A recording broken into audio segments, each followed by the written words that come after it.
A lot of people were talking about the speed of the greens and how they would be significantly slower than what the players are used to playing on the PGA Tour. How much have guys talked about that, and how big of a factor was that today?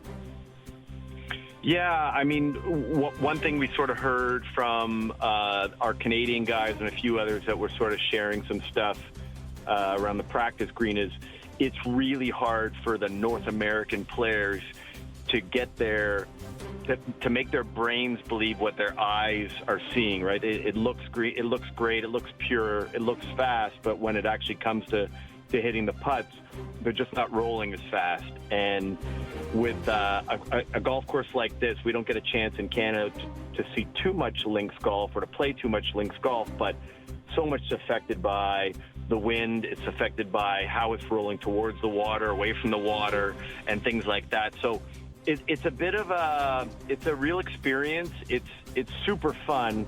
I mean, I caught a lot of it on TV as much as live.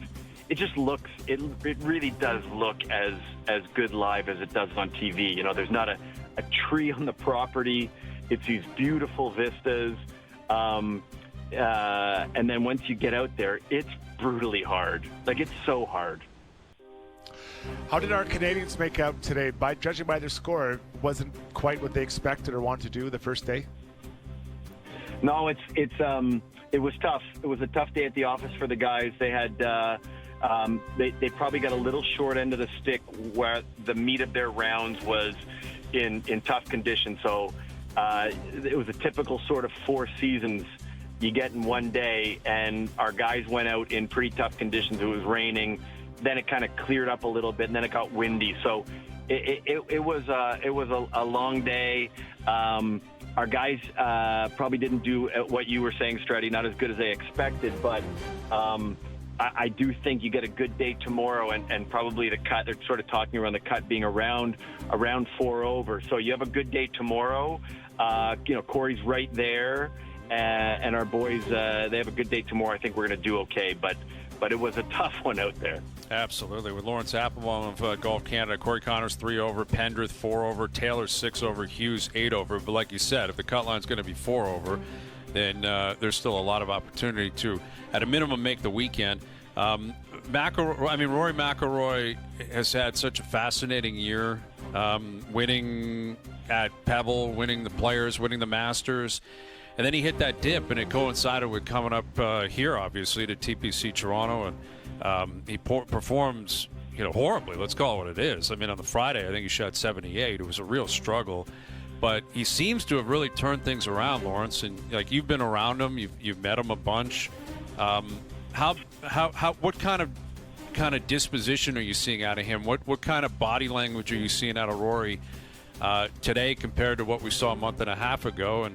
And how significant is this tournament at this course in particular, because it is in Northern Ireland?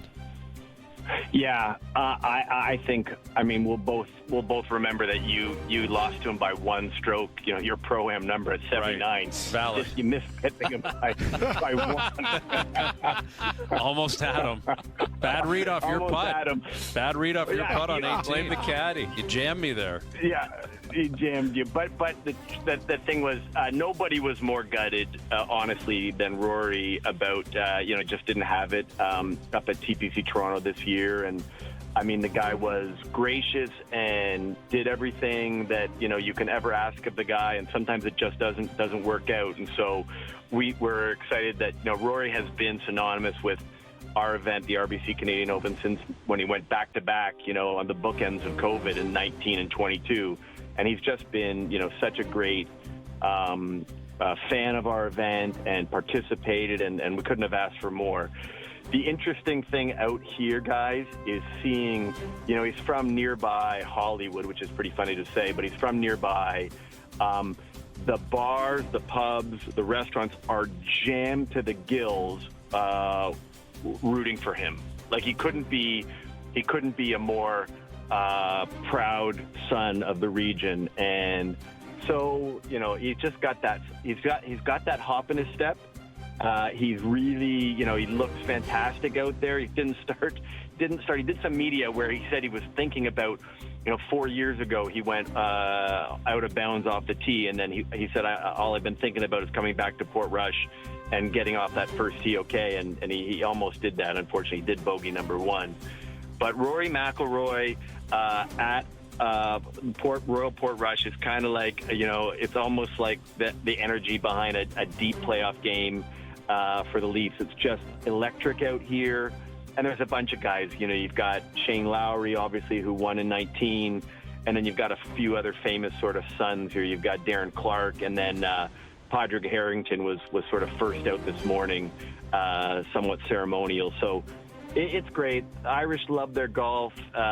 It's a game for every person here, which is kind of the way the game has been starting to flow in Canada and places around where everybody's enjoying it. Everyone's playing. It's so funny to see so many, relatively famous or people you recognize, and they're so into their golf. Like I saw Niall Horan today walking with Rory's group. I saw a bunch of other athletes, footballers that were watching and being part of it. So it's an amazing phenomenon, and the sport is in a really lucky place right now. LA, what's the feeling around Scotty Scheffler? You talked about all those players that, there would be, big crowds watching those guys. And I think a lot of people saw what Scotty said and said, wow, that's interesting that he would be that candid and that genuine and that open about what he's feeling. Have guys been talking about that? And what's the feeling around Scotty this week? Yeah, I'm not super close to that camp. I did see the comments, and the sort of the word with some of the Canadians was really like, it's great to see the candor that Scotty, as number 1 player in the world, sort of sharing. It makes you think about the work you put in and the drive to win, or the drive to be number 1, or the drive for major championships, and sadly, it's pretty fleeting. Like, you think about the guys who've won the Cup this year, and they get a summer with it, and they get their day. But all of a sudden, you turn the page, and they're back at camp, and you're back in the grind. So, you guys would understand that.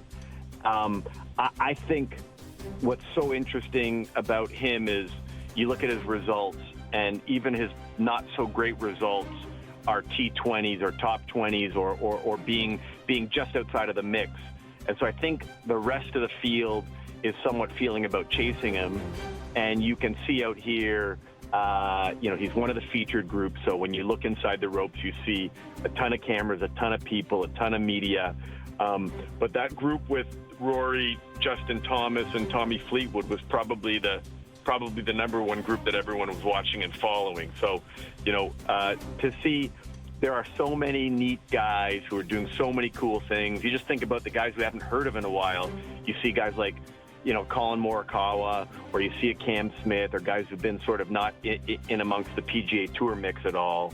And all of a sudden you say, okay, there's going to be something special out here. And it's just neat to see the buzz behind the Open Championship and the connection, in fact, that they have to the RBC Canadian Open and Canadian golf is really, really a special thing. Absolutely. Yeah, we're just getting started. Day 1 is wrapped up, but we got 3 more, and we're definitely going to have Canadians into the weekend. We're going to have a great tournament over there at Royal Portrush.